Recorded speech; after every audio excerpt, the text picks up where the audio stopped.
fale namazin, pse po ja mbyll vetes të gjitha dyert e mëshirës së Allahut?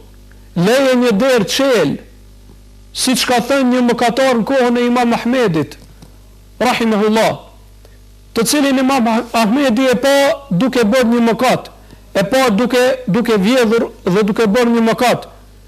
Mirë po të njëjtin person e pa në xhami duke u lutur dhe duke kërkuar falje, duke u penduar. Dhe i tha, o ti njeri, po ti bën mëkat, ndërsa tash falesh.